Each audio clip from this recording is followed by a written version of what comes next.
আমরা যেন টি-20 বিশ্বকাপ খেলতে পারি, কারণ আমাদের ক্রিকেটাররা এটা কষ্ট করে অ্যাচিভ করেছে। কিন্তু আমাদের যে নিরাপত্তা ঝুঁকি ভারতে খেলার ক্ষেত্রে, সেই নিরাপত্তা ঝুঁকি পরিস্থিতির কোনো পরিবর্তন ঘটে নাই। আজকের অনুষ্ঠানটি অন্যরকম বা বিশেষ হয়েছে যার জন্য তার নাম বা তাকে এখানে স্ক্রিনে দেখা যাচ্ছে, সুতরাং আপনারা সবাই তাকে চেনেন, তার জন্য আর অন্য কোনো বিষয় দেওয়ার দরকার নাই। সাকিব আল হাসানকে স্বাগত জানাচ্ছি জার্মানি বনসন থেকে। সাকিব, আপনাকে স্বাগত জানাই। সাকিব এই মুহূর্তে আছেন মার্কিন যুক্তরাষ্ট্রের উইসকনসিন অঙ্গরাজ্যের মেডিসনে। আমাদের সঙ্গে আছেন ঢাকা বিশ্ববিদ্যালয়ের আইন বিভাগের অধ্যাপক professor doctor Asif Nazrul. Doctor Asif Nazrul, আপনাকেও আমাদের অনুষ্ঠানে স্বাগত জানাই। আপনার যে এই সময়টা, যে সময়টার মধ্যে আপনি আসলে ক্রিকেট খেলতে পারছেন না, এই সময়টা আপনি কিভাবে কোপ আপ করছেন, যে মানে দলের ভেতরে বাইরে আপনার যে অবস্থান সে সবকিছু মিলিয়ে? সিচুয়েশন তো অবশ্যই আমার জন্য খুবই ডিফিকাল্ট, টাফ। এটা তো মনের পেছনে সবসময় মনে হতেই থাকে যে না, আমি খেলতে পারছি না কিংবা খেলতে পারবো না। হ্যাঁ, যদিও এখন কোনো খেলাই হচ্ছে না, আনসার্টেনটিতে আছে কখন খেলা শুরু হবে কিংবা কখন হবে না। বাট যখনই হবে তারপরেও তো আমি জানি না যে আমি আসলে, আমার টাইম তো আছে আরো প্রায় 6 মাস, 5.5 মাস, 6 মাসের মতো। আমার তো অতদিন বাকি আছে। সো যদি নেক্সট 1 মাস পরে খেলা শুরু হয়ে যায়, সো আমি আরো 4 মাস, 5 মাস, 6 মাস পরে খেলবো। তো ওই জায়গাটা তো অবশ্যই খারাপ লাগে এবং খারাপ লাগার মতোই বিষয়। বাট আমার কাছে মনে হয় এটাও একটা এক্সপিরিয়েন্স, শেখার অনেক কিছু আছে। আসলে অনেক সময় বা অনেক কিছুই আমরা অবহেলা ছলে দেখি কিংবা নেওয়ার চেষ্টা করি, যেটা আসলে নেওয়া উচিত না। আমার কাছে মনে হয় এই বড় শিক্ষাটা আমি খুব ভালোভাবে পেয়েছি। আপনার সাথে যখন আমার লাস্ট কথা হয়েছিল 2016 সালে, তখনও আপনি তার কিছুদিন আগে আপনার কিছুটা ব্যানের মধ্যে দিয়ে আপনি যাচ্ছিলেন, সেটি একটি অন্য কারণে, এবং তখন আপনি বলেছিলেন যে খেলা না থাকলে আপনার পক্ষে এইটা মেনে নেওয়া অনেক কঠিন, খেলাটা আপনি এতই এনজয় করেন আসলে। একটা জন্য মাঠে আসলে থাকাটাই সব থেকে বড় ইম্পর্টেন্ট, মানে মাঠে না যাওয়াটাই হচ্ছে সব থেকে কষ্টের বিষয়। ধরেন আমি খেলছি, কোথায় খেলছি অত ইম্পর্টেন্ট না, আমি যে খেলছি এটাই আমার কাছে ইম্পর্টেন্ট। সো ওই জায়গাটাতে যখন আপনি যেতে পারছেন না কিংবা খেলতে পারছেন না, স্বাভাবিকভাবে অনেক অনেক খারাপ লাগার বিষয় এখানে থাকে। সাকিব, আপনার কাছে আরেকটু সিরিয়াস বিষয়টা কথা বলি। আপনি সর্বশেষ আমরা দেখেছি যে আপনি খেলোয়াড়দের অধিকার নিয়ে একটি সংবাদ সম্মেলন করেছিলেন, খেলোয়াড়রা আপনাদের পাশে ছিলেন এবং কিছু কিছু বিষয় যেগুলি খুবই যৌক্তিক বোর্ডের কাছে আপনি আসলে উপস্থাপন করেছিলেন।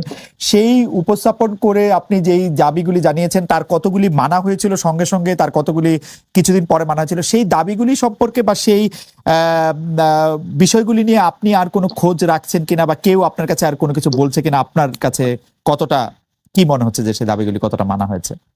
আসলে আমি শিওর যে প্লেয়াররা সবাই সবার সাথে তো ডিসকাস করেই, বাট আমার কাছে মনে হয় যে মোটামুটি বেসিক যে বা চাওয়া পাওয়া প্লেয়ারদের ছিল সবগুলাই ফুলফিল হয়েছে। দুই একটা হয়তো যেটা হয়নি, যেটা হতে আসলে সময়ও লাগবে, তো ওইটার জন্য আসলে ওয়েট করতে হবে। আর বাকি বেশিরভাগই চাওয়া পাওয়া তো আমার মনে হয় যে ফুলফিলই হয়ে গিয়েছে। এই কারণে প্লেয়াররাও সবাই খুশি, তারা এখন চায় যত বেশি খেলা হোক এবং মাঠে থাকতে।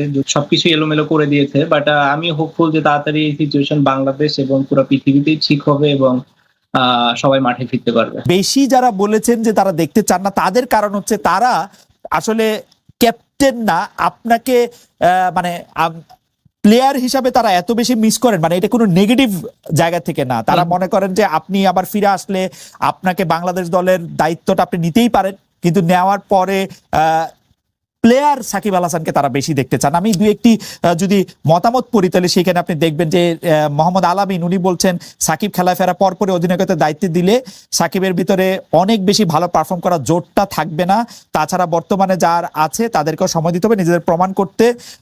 কিন্তু মোহাম্মদ কামরুজ্জামান তিনি বলছেন ক্যাপ্টেন হয়ে সাকিব ভালো পারফর্ম করছে, এক্সট্রা চাপ নেওয়ার ক্ষমতা ওর মধ্যে সবসময় আছে, তবে না কেন, এরকম ভাবেই কথাগুলি আসছে। আপনি এটাকে কিভাবে দেখেন? এরকম আরো মতামত আছে, আমি লম্বা সময় ধরে পড়ে যেতে পারি, কিন্তু আপনার মতামত। সবার আগে তো আমি খেলায় ফিরতে চাই। জি।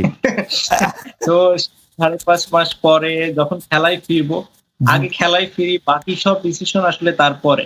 তার আগে আসলে অন্য কোনো ডিসিশন না। এখন সবার আগে হচ্ছে যে কিভাবে সময়টা তাড়াতাড়ি যাবে, তাড়াতাড়ি শেষ হবে, কিভাবে আমি যেখানে থেকে আসলে খেলাটা আমার বন্ধ হয়েছে সেখান থেকে যেন আমি আবার শুরু করতে পারি, সেটা হচ্ছে আমার কাছে সব থেকে বড় চ্যালেঞ্জ এবং সব থেকে বড় মানে নিজের প্রতি নিজের একটা এক্সপেকটেশন, যে যেখান থেকে আমি শেষ করেছি ওইখান থেকে যেন আমি শুরু করতে পারি। তো আমার কাছে চ্যালেঞ্জ ওই একটাই, আমার কাছে বাকি আর কোনো চ্যালেঞ্জ নেই।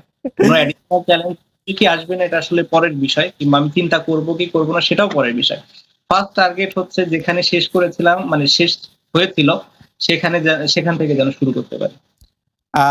সাকিব, আপনাকে দেখে আমার চোখের দেখা যেরকম মনে হচ্ছে আপনি কি একটু ওজন কমিয়েছেন, বা আমরা যদি প্রশ্নটা অন্যভাবে করি যে আপনি ফিটনেস ধরে রাখার জন্য কি কি করছেন সেটা নিয়েও দর্শকদের অনেক আগ্রহ আছে। মানে you look very fit, agile, এবং মনে হচ্ছে যে আপনি বয়সও অনেকখানি কমেছে, আপনার চুল টুল বড় হওয়ার কারণে একটা হইতে পারে।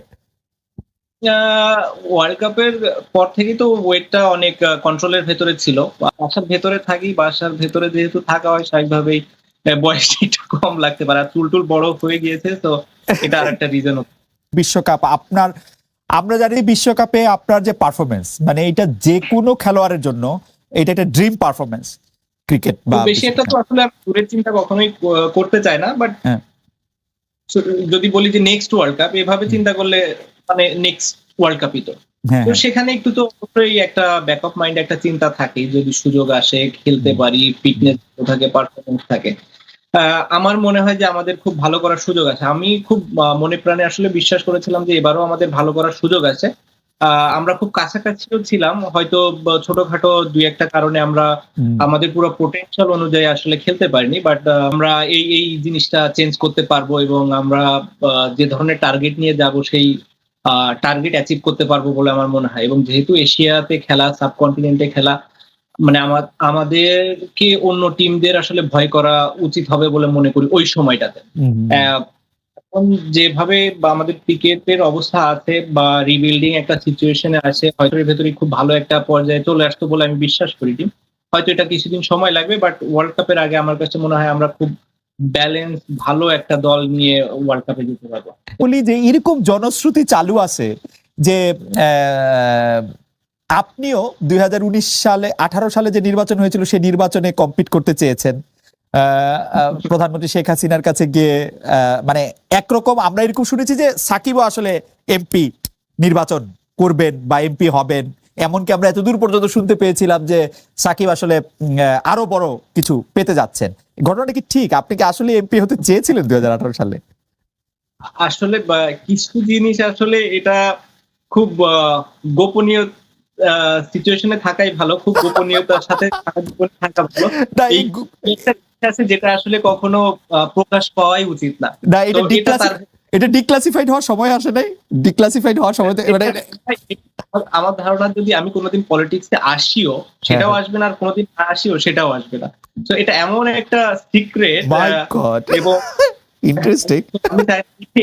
কখনো জান এই যে আমার কৌতূহল, আমি শিওর আমার কৌতূহল বাড়লো এবং আমাদের দর্শকদের কৌতূহল অনেক বাড়লো। যাক, কৌতূহলটা তো আপনি জায়গার মানে মানুষের কৌতূহল জায়গার মতোই জায়গা, এবং যে সাবজেক্টটা নিয়ে আপনি বলছেন এখানে অনেকেরই কৌতূহল থাকা খুবই স্বাভাবিক। আমি যদি আমার জায়গায় না থাকতাম আমারও কৌতূহল থাকতো, এটাই স্বাভাবিক। বাট এই যে দুই একটা কৌতূহল মানুষের মনে আসলে থাকার দরকার। সব কৌতূহল যদি আপনি প্রকাশ করে দেন আসলে মানুষেরা তখন আমাকে নিয়ে আগ্রহ থাকবে না। আপনাকে আপনাকে নিয়ে নানা কারণে আগ্রহ থাকবে সাকিব আল হাসান।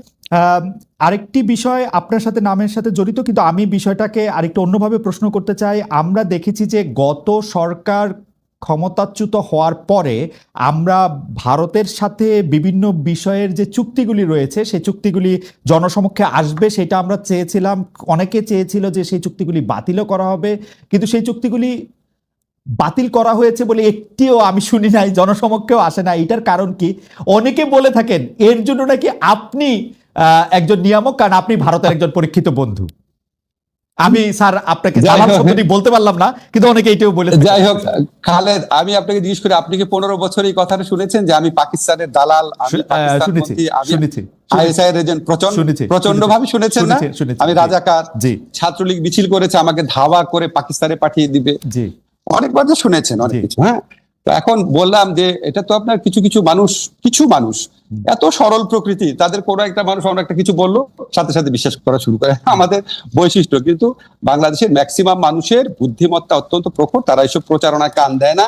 আপনার নিশ্চয়ই মনে আছে আমি ক্ষমতাসীন হওয়ার পর আমাদের এই সরকার দায়িত্বে আসার পর, আমার দায়িত্বে আসার পর ভারতীয় পত্রপত্রিকায় বরং আমাকে নিয়ে অপপ্রচার করা হয়েছে, যে লস্করে তৈয়বার জিনিসটা সম্পূর্ণ অপপ্রচার, কি জঘন্য অপপ্রচার করা হয়েছে। তো এটা আপনার এতই হাস্যকর। এখন আপনার মাঝে মাঝে আমাকে ধরেন লোকজন বলে কি, ভাই আপনি এগুলি প্রশ্ন উত্তর দেন না কেন? খালেদ, আমাকে একটা সেকেন্ড বলতে দিন। দেখেন, আপনি যখন রাস্তাঘাটে হাঁটবেন, আপনি মাঝে মাঝে কিছু ভিখারিকে দেখেন না, ময়লা হাতে নিয়ে হাঁটে, থুতু মারে লোককে, ময়লা ছুঁড়ে মারে, আপনি কি তাকে কনফ্রন্ট করতে যান, নাকি আপনি একটু মানে একটু দূরে দূরে সরে থাকেন? তো এই সমস্ত কথাবার্তা যারা বলে তাদেরকে আমি ওই ধরনের আবর্জনা ছুঁড়ে মারা, যে নোংরা যা থাকা, যে আপনার যে লোক আছে রাস্তার মধ্যে, যাদের নিরাপত্তা বজায় রাখে। মানে আমার কাছে মনে হয় কি, যে বাংলাদেশের হয়তো খুব বেশি হলে আমার যারা ফলোয়ার আছে, ভক্ত আছে, বা আমাকে যারা ভালোবাসেন, তাদের মধ্যে হয়তো 10% মানুষ যারা খুবই সরল মনা, খুব গভীরভাবে চিন্তা করেন না, তারা হয়তো তাদেরকে প্রভাবিত করতে পেরেছে। কিন্তু 90% মানুষের মনে এগুলি হাস্যরস ছাড়া কিছু উদ্রেক করে না। আর ভারতের সাথে চুক্তি, আপনাকে আমি বলি, এটা অবশ্যই প্রকাশ করা উচিত। এখন ধরেন চুক্তিগুলো তো হয় পররাষ্ট্র মন্ত্রণালয়ের মাধ্যমে, ঠিক না? এখন আপনি আপনার প্রোগ্রামে একটু পররাষ্ট্রমন্ত্রীকে বা এই দায়িত্বে যারা আছে তাদেরকে এনে জিজ্ঞেস করলে ভালো হয়। কারণ আমি আপনাকে একটা জিনিস শুধু বলি, আমরা যখন কোনো মিটিং এ বসি, খালেদ, আপনি যখন ডয়েচে ভেলেতে কাজ করতেন, আপনি যখন মিটিং এ বসতেন, আপনি যে মতামতটা দিতেন সেটাই কি ডয়েচে ভেলের মতামত হতো? হতো না তো, ঠিক না? এখন আমার মতামত আমি দিব, একজনের মতামত আরেকজন দিবে, অনেক সময় হতো না। তো আমি আপনাকে একটা জিনিস একটু ব্যাখ্যা করে বলি। ধরেন আমি যখন ঢাকা ইউনিভার্সিটির টিচার ছিলাম, আমাদের 2-1 শিক্ষক ছিলেন ফাঁকিবাজ, ক্লাস নিতেন না। 2-1 শিক্ষক ছিলেন খাতা অনেক দেরি করে দিতেন, ঠিক আছে? তো এটা কিন্তু আমরা একাডেমিক কমিটি মিটিং এ প্রতিবারই সবচেয়ে বেশি এগুলি নিয়ে আমি সোচ্চার ছিলাম, কিন্তু আলটিমেটলি দেখা যেত ডিসিশন হতো না। কেউ কেউ বলতো থাক, এত করা হওয়ার কি দরকার, থাক, আমাদের ডিপার্টমেন্টে বদনাম হবে, থাক, এরকম করে কোনো ব্যবস্থাই নেওয়া হতো না। কিন্তু আমি তো বলে যেতাম, এখন ব্যবস্থা যে নেওয়া হতো যে না, আমার ডিপার্টমেন্টে কোনো ফল্টের জন্য ছাত্র বলে নাই স্যার, ওই যে ক্লাস নিতে দোষারোপ আমার উপর আসবে কেন? আপনি সরকারকে দোষ দেন অথবা কনসার্ন মিনিস্ট্রিকে জিজ্ঞেস করেন। আপনাকে কোনো, তবে আমার যেটুকু ধারণা, আমি যেটুকু বিশ্বাস করি, এগুলি প্রকাশ করা না, এগুলি এই চুক্তি প্রকাশ করার সময় এখনো চলে যায় নাই। আপনাকে শুধু একটা জিনিস বলি, আমরা এই সরকারে আমরা দায়িত্ব গ্রহণ করার পর একটা কাজ করেছি, যেটা ভারত কখনোই চায় নাই। সেটা হচ্ছে আমাদের ইউএনইসি যে কনভেনশন আছে, ওয়াটার কনভেনশন, যেটা আমাদের আন্তর্জাতিক নদীর প্রবাহে আমাদের স্বার্থ রক্ষার ক্ষেত্রে বিরাট ভূমিকা রাখবে, সেটা আমরা র্যাটিফাই করেছি, এক্সিড করেছি, অনুসমর্থন করেছি। এটা আমরা খুব শীঘ্রই আপনি ঘটা করে জানবেন। এই সমস্ত আপনার দেশের স্বার্থ রক্ষা করার জন্য আন্তর্জাতিক চুক্তি আমরা করে যাচ্ছি। আর চুক্তি, আরেকটা কথা শুধু বলি, চুক্তি প্রকাশের সময় এখনো শেষ হয়ে যায় না। অবশ্যই আমি একটু দর্শকদের মনে করে দিতে চাই, যখন আসলে বাংলাদেশে একটা অদ্ভুত অবস্থা ছিল, কেউই আসলে ঠিক মতো কথা বলতে সাহস করতো না, তখন কিন্তু প্রফেসর আসিফ নজরুল, আমি আসলে গত 15 বছরের কথা বলতেছি, প্রফেসর আসিফ নজরুল একদম তার দৃঢ় মানে বুলন্দ আওয়াজে তিনি এগুলি নিয়ে কথা বলেছেন। সেই জন্য আমাদের আশা প্রফেসর আসিফ নজরুলের কাছে অনেক বেশি, যে ভারত একচেটিয়াভাবে আপনাকে ট্রান্সশিপমেন্ট বাতিল করে দিচ্ছে, আপনাকে বলছে যে এখানে স্থলবন্দর আমি ব্যবহার করতে দিব না। আমাদের হাতে কি কোনো কার্ড নাই যেটা আমি পাল্টা করতে পারি? আমি পররাষ্ট্র উপদেষ্টার কাছে কাছাকাছি প্রশ্ন করেছিলাম প্রেস সচিবের কাছেও, তারা বলেছেন তারা নাকি কোনো রিটালিয়েশনে বিশ্বাস করে না। প্রেস সচিব, এটা রিটালিয়েশনের কি হইল? মানে ঘটনা হচ্ছে ভারত একচেটিয়া ভাবে এগুলি, স্যার আমি আপনার এতদিন ধরে চিনি বলে আমার কাছে মনে হয় যে আপনি এগুলি কেমনে সহ্য করেন, বা আপনি কেন এগুলি কিছু বলেন না, বা আসলেই কি আমাদের হাতে কিছু নাই? Very good question. এখন ধরেন এখন ধরেন আমি আপনাকে বলি, খালেদ, আপনি আমাকে 2টা প্রশ্ন করছেন, আমাকে একটু টাইম দিবেন বলা, যে আপনি এটা কিভাবে সহ্য করেন এবং আপনি কেন বলেন না। আচ্ছা, আমার ল ডিপার্টমেন্টে যেই শিক্ষক ক্লাস নিত না, বা আমার ল ডিপার্টমেন্টে যেই শিক্ষকের 1-2 শিক্ষকের কারণে রেজাল্ট পাবলিশ করতে 2-3 মাস দেরি হয়ে যেত, আমার ডিপার্টমেন্টে যেই শিক্ষক ছাত্রদেরকে 0 নাম্বার এবং মাইনাস নাম্বার দিত, আপনার কি মনে হয় আমি এটা সহ্য করতাম? আমি তো প্রত্যেক একাডেমিক কমিটির মিটিং এ বলতাম। তা আপনার কেন মনে হয় না একই রকম সিচুয়েশন এখানেও আছে? কেন মনে হয় না হতে পারে?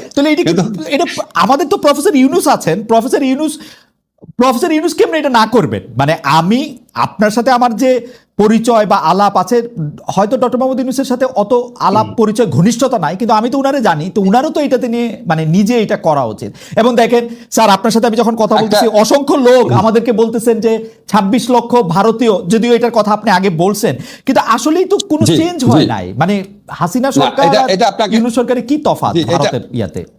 এটা আমি একটু আপনাকে বলি, এটা তো আমার ক্ষেত্রে কথা, স্যারের ক্ষেত্রে স্যার অনেক বড় প্রেক্ষিত থেকে জিনিসটা দেখে, আমি তো অত বড় প্রেক্ষিত থেকে দেখতে পারি না, ফলে আমার পক্ষে অ্যাপ্রোপ্রিয়েট আনসার করা সম্ভব না ভারতের ব্যাপারে, ভূমিকার ব্যাপারে।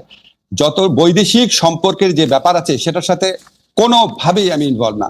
বৈদেশিক সম্পর্ক দেখে আমাদের পররাষ্ট্র উপদেষ্টা আছে, আমাদের ওই যে আপনার আমাদের হাই রিপ্রেজেন্টেটিভ খলিল সাহেব আছে দেখে, আমাদের স্যার দেখে। আপনার মনে হয় কি আপনি ধরেন আপনি খালি ধরেন ডয়েট সেভেলের একটা জিনিস প্রচার হলো কেন, তখন আপনি যদি কেউ জিজ্ঞেস করতো আপনার কাছে মনে হতো ডয়েট সেভেলের জার্মান ভার্সনে কি প্রচার হচ্ছে আমি কি জানি। তো আমার কাছে এরকম অবস্থা, আপনি উনাদেরকে জিজ্ঞেস করেন এবং আমার ধারণা উনাদের আরো অনেক অনেক বড় প্রেক্ষিত থেকে দেখে অ্যাপ্রোপ্রিয়েট সময় অ্যাপ্রোপ্রিয়েট ব্যবস্থা নেবেন। এখন আপনি বলেন, ধরেন আমাকে অনেকেই বলে যে 26 লক্ষ ভারতীয় ব্যাপারটা, 26 লক্ষ ভারতীয় ব্যাপারটা যদি বলে থাকি তাহলে এটা অত্যন্ত ভারত বিরোধী কথা। তো একই সাথে 26 লক্ষ ভারতীয় বললেন, এটা এত বড় একটা কথা বললেন আপনি, আবার বলে ভারতের দালাল, কোনো কিছু ঠিক নাই। 26 লক্ষ ভারতের ব্যাপারে ভাই একটা কথা ব্যাখ্যা করি। আমরা যখন 15 বছর অ্যাক্টিভিজম করতাম, অনেক জায়গায় অনেক ভাষণ দিতাম, অনেক বক্তব্য দিতাম, যখন আমরা বক্তব্য দিতাম প্রত্যেকটা কথা অ্যাকিউরেট হতো না। এখানে আমি সিপিডির একটা রিসার্চ পেয়েছিলাম, আমি এটা আগের অনুষ্ঠানে ডিটেইল বলেছি, বলেছে 5 লক্ষ, সিপিডি বলেছে 5 লক্ষ, আরেকটা বলছে এর চেয়ে অনেক বেশি হতে পারে। এখন ধরেন আমার যদি অ্যাকচুয়াল ফিগারের চেয়েও ইম্পর্টেন্ট ব্যাপার ছিল ব্যাপক সংখ্যায় রয়েছে। এখন আপনি আমাকে বলেন সিপিডির মতো একটা প্রতিষ্ঠান যেটা দেবপ্রিয়দা পরিচালনা করে, সিপিডির মতো প্রতিষ্ঠান যদি 5 লক্ষ বলে, আমার মাথায় তো এটাই গেঁথে আছে যে লক্ষ লক্ষ অনেক লোক কাজ করে। এখন ওইখানে বলতে গিয়ে হ্যাঁ হতে পারে যে 26 লক্ষের মধ্যে এক্সাজারেশন আছে, কিন্তু বিপুল সংখ্যক তো ছিল। এখন বিপুল সংখ্যক ভারতীয় আপনার যারা চাকরি করতো তারা 5 অগাস্ট থেকে 8 অগাস্টের মধ্যে চলে যায় নাই, এটা আপনাদেরকে কে বললো? ওই সিচুয়েশন দেখে যদি আওয়ামী লীগের, একটা সেকেন্ড ভাই, আওয়ামী লীগের যদি হাজার হাজার লোক চলে যেতে পারে, ভারতীয় লোক চলে যাওয়ার কথা না।